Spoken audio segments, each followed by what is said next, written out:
Hello friends, कैसे हैं आप सब लोग। आप सबका बहुत बहुत स्वागत है आपके अपने यूट्यूब चैनल संस्कृति शिक्षा पर। और आज हम लोग बात करने वाले हैं सीटेट के पेपर में जो उपचारात्मक शिक्षण से प्रश्न आते हैं, रेमीडियल टीचिंग जिसे आप जानते होंगे, उस बारे में। तो पहले हम लोग थोड़ा सा बात कर लेते हैं कि हाँ, उपचारात्मक शिक्षण होता क्या है और इसकी ज़रूरत क्यों पड़ती है। तो जब एक ही कक्षा में समूह के अनुसार शिक्षण किया जा रहा होता है तो कई बालकों को कई चीज़ें समझ में आ रही होती हैं और कई बालकों को चीज़ें नहीं समझ में आ रही होती हैं। इस वजह से कई छात्र जो हैं वो पिछड़ जाते हैं अपने सहपाठी के द्वारा, अपने सहपाठी से कम सीख पाते हैं। तो इस वजह से जब गुरुकुल की पद्धति थी तब यह निदानात्मक परीक्षण या फिर उपचारात्मक शिक्षण की व्यवस्था नहीं थी। पर जब मनोविज्ञान आया शिक्षा के अंतर्गत, तो उन्होंने समझा कि हाँ, एक समूह में बैठाल करके आप सभी बालकों का एक साथ विकास नहीं कर सकते, जिसकी वजह से कई छात्र जो हैं वो पीछे रह जाते हैं और कई छात्र जो हैं वो आगे निकल जाते हैं। इस वजह से उपचारात्मक शिक्षण की पद्धति अपनाई गई कि जो भी छात्र पीछे रह गया हो, उसके जो भी दिक्कत आ रही हो, चाहे वो शारीरिक दोष की वजह से आ रही हो, चाहे वो मानसिक दोष की वजह से आ रही हो, चाहे वो सामाजिक दोष की वजह से आ रही हो, किसी भी प्रकार की समस्या का निदान या निवारण ही या उपचार ही क्या कहलाता है, आपका उपचारात्मक शिक्षण कहलाता है, जिसके अंतर्गत आप बालक की समस्या का निदान करते हो जो उसे पढ़ने में प्रॉब्लम क्रिएट कर रही है।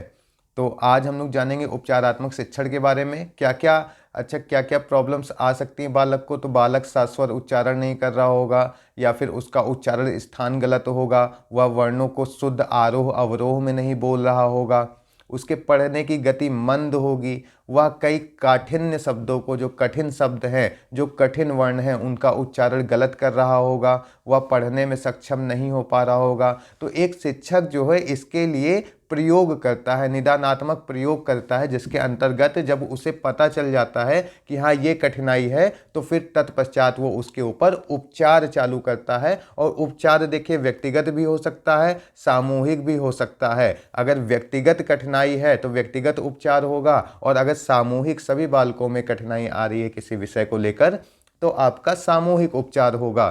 तो इसके अंतर्गत जो प्रश्न आए हुए हैं आज तक सीटेट में, वो हम लोग सॉल्व करेंगे, हल करेंगे, और फिर उसके साथ साथ हम लोग जानेंगे भी कि हाँ, कैसे प्रश्न इसके बनते हैं और कौन से ऑप्शन सही होते हैं। तो चलिए हम लोग चलते हैं अपने पहले प्रश्न पे। उससे पहले अगर आपने पिछली वीडियोस नहीं देखी हैं, प्रत्यय अपलोड हो चुका है, प्रत्यय आप जाकर देख सकते हैं, प्रत्यय से भी क्वेश्चन आएंगे। और आपका भाषा कौशल से संबंधी जो भी वीडियो लेक्चर है वो भी अपलोडेड है, आप जाके उसे देख सकते हैं। और अगर आपको समझ में आता है, आपको पसंद आता है, तो लाइक, कमेंट, शेयर और सब्सक्राइब करना ना भूलें। और अपने दोस्तों को भी शेयर कर दें जिन्होंने मुझसे पढ़ रखा है, उन्हें जानकारी नहीं है कि यहाँ प्रैक्टिस चल रही है, आप उनसे शेयर कर दें, उनकी हेल्प हो जाएगी और वो भी सीटेट पास कर जाएंगे। तो चलिए हम लोग बढ़ते हैं अपने पहले प्रश्न की ओर। पहला प्रश्न क्या कह रहा है, उपचारात्मक शिक्षण से। तो पहला प्रश्न है, शिक्षार्थी नाम त्रुटि संशोधन अर्थम शिक्षकः। शिक्षार्थियों के त्रुटि संशोधन के अर्थ में शिक्षक, आगे क्या ऑप्शन देखिए, दोषस्य पुनरावृत्ति कारणात् छात्रम भर्त्सयेत, यानी दोष की जो छात्र पुनरावृत्ति कर रहा है उसके लिए छात्र को क्या कर रहा है, उसकी भर्त्सना कर रहा है, उसकी बुराई कर रहा है। बी ऑप्शन क्या है, छात्रान प्रोत्साहयितुम आशावादी प्रवृत्तिम धारयेत, छात्रों को प्रोत्साहित कर रहा है कि हाँ, आगे से यह गलती नहीं होगी, इसको तुम सुधार कर सकते हो, आशावादी प्रवृत्ति को धारण करेगा त्रुटि संशोधन के लिए। सी आपका लिखा हुआ है, छात्राणाम दोषान अधोरेखांकित कुर्यात, छात्रों के जो दोष हैं उसको वो क्या कर देगा, अधोरेखांकित कर देगा, मतलब उसके नीचे वो रेखा बना देगा। डी लिखा हुआ है, छात्रस्य प्रत्येकम दोषस्य संशोधन कुर्यात, छात्र के प्रत्येक दोष का संशोधन स्वयं से ही कर देगा। तो क्या करेगा, तो इसमें से तीन ऑप्शन आपके बिल्कुल ही गलत हैं। ए ऑप्शन आपका बिल्कुल ही गलत है, ठीक है, ए ऑप्शन जो है आपका वो बिल्कुल ही गलत है, और सी भी गलत है। अधोरेखांकित करने से क्या होगा, छात्र को बस पता चलेगा, दूर नहीं होगा, और छात्र से प्रत्येक के दोषम संशोधन को याद खुद से नहीं करेगा। क्या करेगा, छात्रों को प्रोत्साहित करेगा, आशावादी प्रवृत्ति अपनाएगा कि हाँ, यह आज गलत हुआ है लेकिन जब आप अभ्यास करोगे तो यह प्रश्न आपका या जो कठिनाई आ रही है उसको वो आपका सही हो जाएगा। तो क्या करेगा, छात्रान प्रोत्साहितुम आशावादी प्रवृत्तिम धारयेत सीटेट सितंबर 2016 का क्वेश्चन है, इसको आप लोग ध्यान रखेंगे। ठीक है, अगला प्रश्न हम लोग देखते हैं। अगला प्रश्न कह रहा है एकस्याः भाषायाः अधिगम समये छात्रः काम विशिष्ट समस्याम अनुभवति। एक भाषा के अधिगम के समय छात्र को विशिष्ट समस्या का अनुभव होता है। इति अवगंतुम शिक्षकः याम परीक्षाम आयोजयति सा कथ्यते। इसके निवारण के लिए एक शिक्षक जो है परीक्षा आयोजित करता है, वह परीक्षा क्या कहलाएगी? तो आप लोग समझ जाइए, अगर किसी चीज़ में भी कठिनाई का अनुभव हो रहा है, विशिष्ट समस्या का अनुभव हो रहा है और उसके लिए कोई परीक्षा उपयोग की जा रही है पता लगाने के लिए, या फिर कोई परीक्षा उपयोग की जा रही है उसका निवारण करने के लिए, तो वह परीक्षा आपकी क्या कहलाएगी? निदानात्मक परीक्षण कहलाएगा वो। और निदानात्मक परीक्षण ही आप लोग टिक करके आना। बिल्कुल ये कौन सा ऑप्शन सही हो जाएगा? आपका डी ऑप्शन बिल्कुल ही सही हो जाएगा। निदानात्मक परीक्षा जो है ये बिल्कुल ही सही होगा। बाकी क्या है, संवादात्मक कक्षा, समस्या पूर्ति कक्षा, विविक्त बिंदु कक्षा, ये ऑप्शन आपके सही नहीं होंगे। निदानात्मक कक्षा होगी जिसमें वह परीक्षा आयोजित कर रहा है विशिष्ट समस्या के अनुभव के अनुसार। अगला प्रश्न हम लोग देखते हैं, ये बात आपको समझ में आई होगी। अगले प्रश्न पे चलते हैं। भाषा अधिगमः सहजतया भविष्यति। भाषा का अधिगम सहजता से होगा, सरलता से होगा यदि क्या? तो ए ऑप्शन है आपका छात्राः भाषा प्राचुर्यम वातावरण प्रापनुयुः। छात्र को भाषा से प्राचुर्य मतलब भाषा से परिपूर्ण वातावरण प्राप्त होगा तब। बी लिखा हुआ लेखनात् पूर्व व्याकरणस्य अभ्यासार्थम अधिकः समयः दीयते, यानी लेखन से पूर्व व्याकरण को पढ़ने पे वह अधिक ध्यान देगा तब।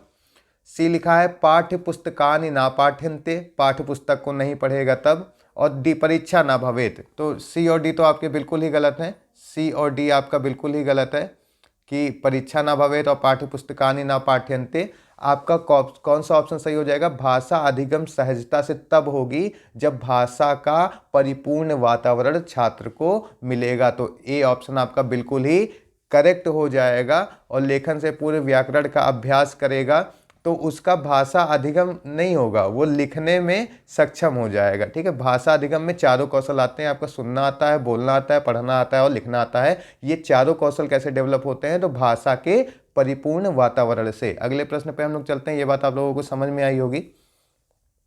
अगला प्रश्न है हम लोगों के पास, प्राथमिक स्तरे बालस्य भाषा विकासार्थम सर्वतो महत्वपूर्णम अस्ति। प्राथमिक स्तर पर बालक के भाषा विकास के लिए सर्वतो हमेशा महत्वपूर्ण क्या है? तो ए आपका लिखा है भाषा समृद्धम वातावरण, बी भाषायाः पाठ्यपुस्तकम बालस्य आकलन और व्याकरणस्य ज्ञानम।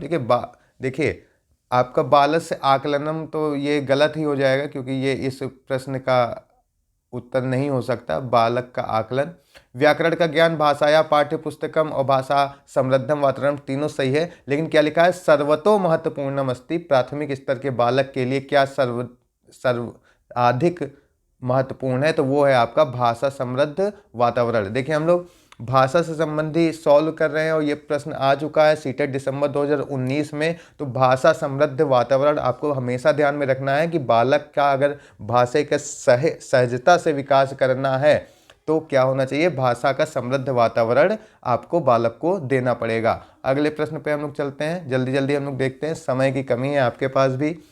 तो अगला प्रश्न हम लोग देखते हैं, संभाषण कौशलस्य अभ्यासार्थम अधोलिखितेषु किम सर्वाधिकम उपकारकम भवति। संभाषण कौशल कौन सा होता है? जो बोलने का कौशल होता है उसको हम लोग संभाषण कौशल कहते हैं। अभ्यास के लिए निम्न में से अधोलिखितेषु किम सर्वाधिकम उपकारकम भवति, कौन सा सर्वाधिक सहायक है ना? उपकारक का मतलब सहायक होता है। तो ए ऑप्शन है आपका शिक्षका छात्रभ्य एकम उद्देश्यम मूलिकम सुतलेखम दद्यात्। किस चीज़ के बारे में बात हो रही है? संभाषण कौशल के बारे में बात हो रही है। तो श्रुतलेख संभाषण कौशल के अभ्यास के लिए नहीं सही रहता है। ठीक है, श्रुतलेख संभाषण कौशल में क्या करेगा, श्रुतलेख किस में काम करेगा, आपके लेखन कौशल में काम करेगा। तो कौन सा ऑप्शन आपका सही हो जाएगा, पहले देखते हैं कि ए ऑप्शन आपका क्या हो जाएगा, बिल्कुल ही गलत हो जाएगा। ए ऑप्शन आपका सही नहीं होगा, तो ए ऑप्शन हम लोग कट कर देते हैं। बी क्या लिखा है, प्रदत्ता नाम संकेता नाम आधारेण छात्रा कथाया स्वबुद्धया स्वशब्दय उत्स्थापनम उपस्थापनम कुर्यु।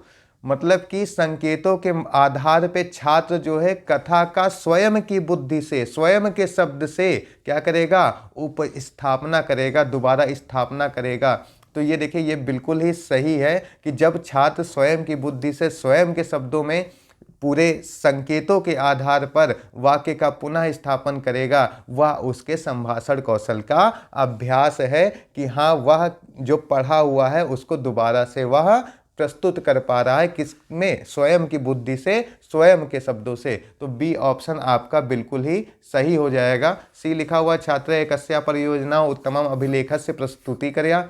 एक परियोजना का उत्तम अभिलेख, देखिए उत्तम अभिलेख प्रस्तुति कर रहा है, अभिलेख लेखन से संबंधित है, संभाषण कौशल से संबंधित नहीं है।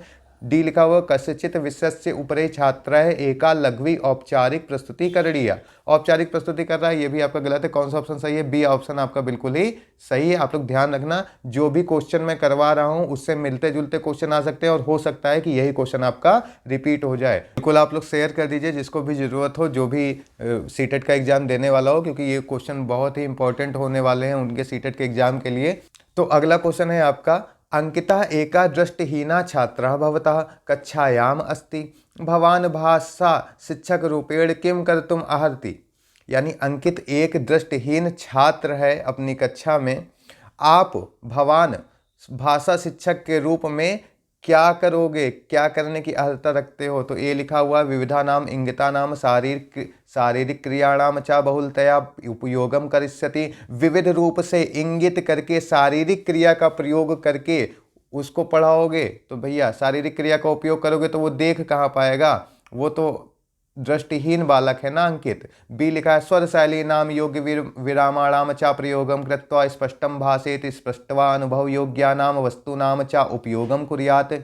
स्वर शैली का उपयोग करोगे, योग्य विराम चिन्ह का प्रयोग करोगे, स्पष्ट बोलोगे, स्पष्ट छू करके अनुभव करवाओगे और वस्तुओं का उपयोग कराओगे। तो बिल्कुल अगर दृष्टिहीन बालक है तो आप क्या करोगे, स्पष्ट भाषा बोलोगे, योग्य विराम चिन्हों का प्रयोग करोगे, तब उसको सुनाई देगा। दृष्टिहीन है, बधिर नहीं है। तो बी ऑप्शन आपका बिल्कुल ही सही हो जाएगा। आगे हम लोग देख लेते हैं सी ऑप्शन क्या लिखा हुआ है, अभ्यासार्थ कार्यपत्राणाम वैविध्यम उपरि ध्यानम दद्यात। यानी अभ्यास कार्य के ऊपर विविध ध्यान दोगे। और डी लिखा है, भवता अध्यापने चाक्षुष प्रस्तुति नाम वैविध्यन प्रयोगम सयात। चाक्षुष प्रस्तुति नाम का मतलब होता है आप दृश्य सामग्री दिखाओगे। तो दृश्य सामग्री आप कहाँ दिखाओगे, जब वो बालक जो है दृष्टिहीन है। और सी ऑप्शन भी आपका गलत हो जाएगा, अभ्यास से कोई मतलब नहीं है। आप क्या करोगे, स्वर शैली का, योग्य विराम चिन्हों का, स्पष्ट भाषण का और स्पष्ट मतलब छू करके उसको अनुभव करा करके उसको आप पढ़ना सिखाओगे। जिससे ब्रेल लिपि में होता है, उसमें 6 बिंदु होते हैं और 6 बिंदुओं पे आप लोग कार्य करते हो। अगला प्रश्न हम लोग देखते हैं। अगला प्रश्न पूछ रहा है, उपचारात्मक शिक्षण से प्रयोजनम अस्ति। उपचारात्मक शिक्षण का क्या प्रयोजन होता है। तो मैंने पहले ही बता रखा है आपको, इसमें ऑप्शन देख लेते हैं। प्रतिभावताम छात्राणाम उत्कृष्ट प्रदर्शनार्थम सहयोगा। प्रतिभाव छात्रों के उत्कृष्ट प्रदर्शन में सहभागी होता है। ऐसा नहीं है, जो छात्र जो है प्रतिभावान है उनके उत्कृष्ट प्रदर्शन में कोई सहायक नहीं देगा उपचारात्मक शिक्षण। विद्यालय समयात अनंतरम अध्ययन, विद्यालय के समय में अध्ययन करने में। अच्छा, सी लिखा है, छात्राणाम त्रैमासिकी परीक्षा। छात्रों की 3 मासिक की जो परीक्षा होती है उसमें वो प्रयोजन है उपचारात्मक शिक्षण का कि उससे पहले उनको सही कर दिया जाए ताकि परीक्षा अच्छे से दे पाए। डी लिखा हुआ, अधिगमे रिक्ततया समाधानम। जो अधिगम की रिक्तता है, जो अधिगम की क्या है, रिक्तता है। छात्र यहाँ पहुँच रहा है फिर डायरेक्ट यहाँ पहुँच जा रहा है, जो बीच में रिक्तता पूरी कर रहा है वो कौन पूरी कर रहा है, उपचारात्मक शिक्षण पूरे कर रहा है। क्योंकि उसमें आप पता लगाते हो कि छात्रों को किस विषय में समस्या आ रही है, बोलने में कठिनाई आ रही है, सुनने में कठिनाई आ रही है, शुद्ध उच्चारण नहीं कर पा रहे हैं, स्पष्ट नहीं बोल पा रहे हैं, दृष्टिहीन है, मानसिकहीन है, तो उस हिसाब से आप क्या करते हो, उसकी रिक्ति को उपचारात्मक शिक्षण के माध्यम से पूरी कर देते हो। तो डी ऑप्शन आपका बिल्कुल ही करेक्ट हो जाएगा। डी ऑप्शन हम लोग करेक्ट लगा के आएंगे और आप लोग ध्यान रखना इन सब ऑप्शनों को, इससे मिलते जुलते या फिर यही प्रश्न आपको दे देगा। अगला प्रश्न हम लोग देखते हैं। शिक्षिका स्वाध्यापनात् विद्यार्थिनाम् अधिगमः कथम भवति इति ज्ञातुम् इच्छति। द्यमसा कथम प्रकारकरं परीक्षणं कुर्यात्। देखो, शिक्षिका स्वाध्याय विद्यार्थिनाम अधिगम का, शिक्षिका जो है वह स्वयं से अध्ययन करना चाहती है कि विद्यार्थियों का अधिगम हो रहा है कि नहीं हो रहा है। इसको ज्ञात करने की इच्छा से वह किस प्रकार का परीक्षण करेगी। कथम प्रकारकम परीक्षणम कुर्यात्, किस प्रकार का परीक्षण करेगी यह ज्ञात करने के लिए कि अधिगम हो रहा है या फिर नहीं हो रहा है। तो कौन सा परीक्षण, हम लोग क्या पढ़ रहे हैं, रेमेडियल टीचिंग, उपचारात्मक शिक्षण। तो उसके लिए कौन सी परीक्षा की जाती है, निदानात्मक परीक्षा की जाती है कि हाँ छात्र का जो लर्निंग है, जो सीखना है, वो हो पा रहा है कि नहीं हो पा रहा है। और बी सत्रांत परीक्षा, आप जान रहे हो वार्षिक परीक्षा, सत्र के अंत में जो परीक्षा होती है। रचनात्मक परीक्षा वो होती है जिसमें आप कुछ दे देते हो, वह अपने बुद्धि से वह रचना करके लिखता है। पूर्व निर्दिष्ट मानकानुसारम परीक्षा, यानी जो पहले से निर्दिष्ट मानक परीक्षा उसको देते हो। नहीं तो ए ऑप्शन आपका बिल्कुल ही करेक्ट हो जाएगा। निदानात्मक परीक्षा वह करेगी जब अगर उसको जानना है कि छात्र जो है वह अधिगम हो रहा है उसका, या कितना हो रहा है, कैसा हो रहा है, तो वह निदानात्मक परीक्षा लेगी। उसके बाद वो क्या करेगी, उपचारात्मक शिक्षण करेगी। अगला प्रश्न हम लोग देखते हैं। भाषा शिक्षणे नैदानिक परीक्षाया उद्देश्यम अस्ति। देखिए, सब रेमेडियल टीचिंग से ही आपके प्रश्न है और ये प्रश्न पूछे जा चुके। सेटेट फरवरी 2016 का प्रश्न है कि भाषा शिक्षण में नैदानिक परीक्षा का उद्देश्य क्या है। तो ए लिखा हुआ है शिक्षार्थी नाम बोधे अभावम ज्ञातुम, शिक्षार्थी के बोध का अभाव ज्ञात करना। बी लिखा है अभिभावकेभ्यः प्रतिपुष्टि प्रदातुम, अभिभावक जो होता है उसको प्रतिपुष्टि मतलब फीडबैक देना।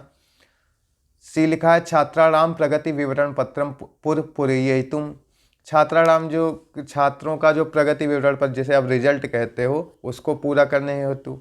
डी लिखा है अंतिम मूल्यांकन कृते प्रश्न पत्र निर्माणम योजनाम चा करतुम, अंतिम मूल्यांकन के हेतु प्रश्न पत्र के निर्माण की योजना के लिए वह नैदानिक परीक्षा का उद्देश्य है। तो भैया देखिए, मैंने बताया नैदानिक परीक्षा का उद्देश्य क्या होता है कि छात्रों के बोध का अभाव जानना, कि किस वजह से वो बोध नहीं कर पा रहा है, क्या बोध नहीं कर पा रहा है, कहाँ कठिनता आ रही है, किस विषय में कठिनता आ रही है। तो ए ऑप्शन आपका बिल्कुल ही करेक्ट हो जाएगा। ए ऑप्शन आपका बिल्कुल ही करेक्ट हो जाएगा। शिक्षार्थी नाम बोधे अभावम ज्ञातुम नैदानिक परीक्षाया उद्देश्यम अस्ति। अगला प्रश्न हम लोग देखते हैं। अगला प्रश्न आपका लिखा हुआ है कि उपचारात्मक शिक्षण पद्धति रेमेडियल टीचिंग इति है क्या। वही प्रश्न है, देखते हैं। सीटेट दिसंबर 2018 में भी पूछा गया है। ए व्यतिक्रमेण समस्यानाम प्रस्तुति ही करोति, व्यक्तियों की क्रमिक समस्या का प्रस्तुत करता है उपचारात्मक शिक्षण पद्धति, ये समस्या का प्रस्तुत कर रहा है। ठीक है, अगला देखते हैं। समस्या प्रति भाषा सिद्धांत ज्ञानम प्रदाति, समस्या के प्रति भाषा सिद्धांत प्रदान करता है। सी लिखा है समस्या अभिज्ञान अर्थम अपेक्षित काठिन्यस्य स्तरम वर्धयति, समस्या के अभिज्ञान स्तर के अपेक्षा कठिनाई का स्तर बढ़ाता है। कौन सा शिक्षण, उपचारात्मक शिक्षण। और डी लिखा हुआ है समस्या नाम समाधाने साफल्यम प्रति प्राप्यते, समस्या के समाधान में सफलता प्राप्त करने का उद्देश्य होता है किसका, उपचारात्मक शिक्षण पद्धति का। तो डी ऑप्शन आपका बिल्कुल ही करेक्ट हो जाएगा। समस्या के समाधान में साफल्य जो प्राप्त होता है वो किससे प्राप्त होता है, आपके उपचारात्मक शिक्षण से प्राप्त होता है। आप लोगों को बात समझ में आ रही होगी। अगला प्रश्न हम लोग देखते हैं। आप लोगों को कैसा ये क्वेश्चन की सीरीज लग रही है आप लोग कमेंट कर देना, और अगर वीडियो अच्छा लग रहा हो तो इसको लाइक भी कर देना, शेयर भी कर देना, और अगर अभी तक सब्सक्राइब नहीं किया तो सब्सक्राइब कर लेना। जिन लोगों ने मुझसे पढ़ रखा है, अगर आप क्लास में थे, आपने सब्सक्राइब कर रखा है और लोगों ने नहीं कर रखा है, उन्हें नहीं पता चल रहा है कि हाँ क्वेश्चन आंसर की सीरीज चल रही है, तो आप लोग उन्हें बता देना, उन्हें मैसेज कर देना, लिंक उन्हें सेंड कर देना कि हाँ क्वेश्चन आंसर की सीटेट की सीरीज चल रही है, आप लोग देख सकते हो और यहाँ से प्रश्न बनेगा ही बनेगा। और अगर यहाँ से नहीं बनता है तो इससे मिलता जुलता प्रश्न आना ही आना है, क्योंकि उपचारात्मक शिक्षण में और कुछ भी नहीं है, बस आप निदान करते हो, एक निदानात्मक परीक्षण लेते हो बालक का, जिसमें आपको पता चल जाता है कि हाँ उसकी कहाँ समस्या आ रही है। फिर आप क्या करते हो, उस परीक्षण के अनुसार अपनी टीचिंग में परिवर्तन लाते हो और क्या करते हो, आप उपचारात्मक शिक्षण करते हो, जिससे बालक की समस्या का निदान हो जाता है। तो ये प्रश्न आया हम लोगों के सामने, हम लोग देखते हैं क्या है प्रश्न। तो भाषाया उपचारात्मक शिक्षण उद्देश्य कहा, उपचारात्मक शिक्षण का उद्देश्य क्या है। देखिए सीटेट दिसंबर 2018 में पूछा गया है, लेकिन इसमें एक खास बात यह है कि देखिए डी ऑप्शन आपको उपर्युक्तम सर्वमपि दिख रहा है। तो कभी भी अगर आपको उपर्युक्त सभी का ऑप्शन दिखे तो आप इतना जरूर ध्यान रखिएगा, जो 3 ऑप्शन हैं उनको आप सही से पढ़ना, क्योंकि जब भी डी ऑप्शन में उपर्युक्त सभी देता है तो कहीं ना कहीं एक गुंजाइश रहती है, लगभग 50% गुंजाइश रहती है कि हाँ वो डी ऑप्शन ही सही रहेगा। तो पहले पढ़ लेना, क्वेश्चन पढ़ लेना, फिर सारे ऑप्शन पढ़ लेना, तब जाके आप कंफर्म करना कि आपको कौन सा ऑप्शन लगाना है। बिना ये नहीं कि आपने पहला ही पढ़ा, दूसरा ही पढ़ा, दूसरा सही लग गया लगा के चले, आपको नीचे देखना पड़ेगा, उपर्युक्त सर्वमपि लिखा है, उपर्युक्त में से सभी लिखा है, तो आपको एक बार देखना पड़ेगा। तो ए लिखा हुआ विद्यार्थी नाम प्रारंभिक त्रुटि नाम निवारणम, विद्यार्थियों की प्रारंभिक त्रुटि का निवारण होता है उपचारात्मक शिक्षण से। बी लिखा है ज्ञान संबंधी त्रुटि नाम परिष्करणम, ज्ञान की संबंधी त्रुटि का निवारण होता है उपचारात्मक शिक्षण से। और सी लिखा हुआ है विद्यार्थीषु आत्मविश्वास भावनाया विकास, यानी उपचारात्मक जब शिक्षण होता है, जब उसकी समस्या का निवारण हो जाता है, आपको कोई चीज़ नहीं आ रही होती है और आपको वो चीज़ आ जाती है, तो आप में आत्मविश्वास बढ़ता है कि नहीं बढ़ता है, बिल्कुल बढ़ता है। आप जानते हो कि हाँ मुझे तो ये नहीं आ रहा था, मैं तो सीख गया, यानी मैं सीख सकता हूँ। तो इसमें देखिए ए ऑप्शन भी, बी ऑप्शन भी, सी ऑप्शन भी, तीनों सही होगा, इसलिए इसमें कौन सा ऑप्शन सही हो जाएगा, डी ऑप्शन बिल्कुल करेक्ट हो जाएगा। उपर्युक्त सर्वमपि प्रारंभिक त्रुटि का निवारण भी होता है उपचारात्मक शिक्षण से, ज्ञान संबंधी त्रुटि का भी निवारण होता है और आत्मविश्वास की भावना भी बढ़ती है, क्योंकि आप जो सीखना चाहते हो, आपको जिसमें परेशानी आ रही होती है, जिस वजह से आपके सहपाठी आपको कह रहे होते हैं कि हाँ मुझे आ गया, आपको नहीं आया, वो चीज़ जब दूर हो जाएगी तो आप में आत्मविश्वास की भावना बढ़ जाती है कि हाँ मैं भी सीख सकता हूँ। तो अगला प्रश्न हम लोग चलते हैं, देखते हैं। ऐसे ही प्रश्न आते हैं सीटेट में, आपको एज अ टीचर वहाँ सोचना पड़ेगा कि हाँ, आपको बालक के अनुसार सोचना पड़ेगा, एज अ शिक्षक सोचना पड़ेगा कि हाँ इस प्रश्न का सही जवाब क्या हो सकता है। आपको अपने प्राइमरी में जाकर सोचना पड़ेगा कि हाँ जब मैं छोटा था, मैं छोटी थी, तो कैसे क्या मेरे अंदर फीलिंग आती थी जब मैं कुछ नहीं समझ पाती थी, कैसे शिक्षक को पढ़ाना चाहिए कि हाँ बालक को समझ में आए। आपको आता है इसका मतलब ये नहीं कि बालक को भी आ जाएगा, बालक अभी छोटा है, आपको बालक के अनुसार पढ़ाना है, अपने अनुसार नहीं पढ़ाना है। आप चाहे जितने बड़े विद्वान हो, ज्ञाता हो, लेकिन आपको किसके अनुसार पढ़ाना है, बालक के अनुसार पढ़ाना है, क्योंकि पढ़ना बालक को है, पढ़ाना आपको है। ठीक है, तो अगला प्रश्न हम लोग देखते हैं, अगला प्रश्न क्या कहना चाह रहा है। अगले प्रश्न पे चलते हैं। अगला प्रश्न लिखा हुआ है भाषा शिक्षणे बलहीन विद्यार्थी नाम कृते अत्यंतम उपयुक्ता पद्धति का, भाषा के शिक्षण में बलहीन विद्यार्थी। अब बलहीन से क्या तात्पर्य है, देखिए भाषा का अर्थ ये सुनना, बोलना, पढ़ना और लिखना। अगर सुनने में और देखने में या तो फिर बोलने में या किसी भी शारीरिक विकार को क्या कहते हैं हम लोग, बल से हीन कहते हैं। तो बलहीन विद्यार्थी के लिए उपयुक्त पद्धति पूछ रहा है, वो कौन सी है। तो देखिए ए लिखा हुआ है व्यक्तिगत शिक्षणम, बी समूह शिक्षणम, सी युग्म शिक्षणम, या डी उपयुक्तम सर्वमपि। देखिए इसमें भी डी उपयुक्तम सर्वमपि दिया गया है, लेकिन अब बात थोड़ी सी ध्यान रखिएगा कि अगर कोई बल से हीन विद्यार्थी है, अगर वो आँख से नहीं देख पा रहा है, कान से नहीं सुन पा रहा है, या उसके जीवा में कुछ विकार है, उसके कंठ तालु मूर्धा दंत ओष्ठ किसी में भी कुछ विकार है, या उस मानसिक दोष में है, तो आप बात समझिए, आप उसको समूह में तो शिक्षण नहीं दे पाओगे ना। समूह में शिक्षण दोगे तो जैसा था वैसा ही रह जाएगा। दो लोगों को बैठा के शिक्षण दोगे, अब कोई आंख से नहीं देख पा रहा है, कोई कान से नहीं सुन पा रहा है, वो दोनों आपने सामने बैठा दिया और आप उनको युग्म शिक्षण देने लगे, तो क्या उनके दोष का निवारण हो पाएगा? नहीं। ऐसी कंडीशन में, बलहीन विद्यार्थी के कंडीशन में आपको क्या देना है? व्यक्तिगत शिक्षण करना है।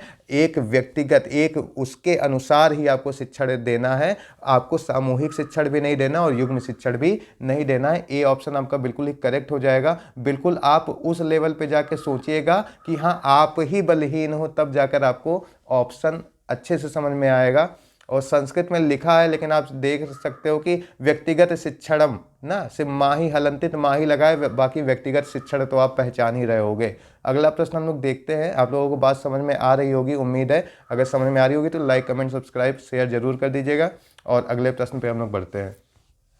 शब्दानाम अर्थ स्पष्टीकरण अपेक्षा उत्तमा पद्धति। शब्दों के अर्थ के स्पष्टीकरण की अपेक्षा उत्तम पद्धति कौन सी है? कई बार मैंने कक्षा में बताया आप लोगों को, कई बार जब मैं लेक्चर लेता हूं तो मैं आप लोगों से कहता हूं कि शब्दों के अर्थ पे ना जाओ, शब्दों के अर्थ का स्पष्टीकरण नहीं करना है। वही क्वेश्चन में देखिए, सीटेट दिसंबर 2018 में पूछा है कि शब्दों के अर्थ के स्पष्टीकरण की अपेक्षा उत्तम पद्धति कौन सी है। आप बालक को हर एक शब्द बताओगे कि हाँ इसका अर्थ ये है, इसका अर्थ ये है, इसका अर्थ ये है। कितने शब्द हैं आप जानते हो ना, कितने शब्द हैं? गिन नहीं पाओगे, उतने शब्द हैं, क्योंकि उपसर्ग प्रत्यय का प्रयोग करके धातु व शब्दों का अर्थ बदल दिया जाता है। और इसी वजह से हिंदी में, संस्कृत में बहुत सारे शब्द हो जाते हैं, तो हर एक शब्द का अर्थ बताना नहीं है। तो उसके लिए उत्तम पद्धति क्या है? देखिए ऑप्शन क्या दिया गया है।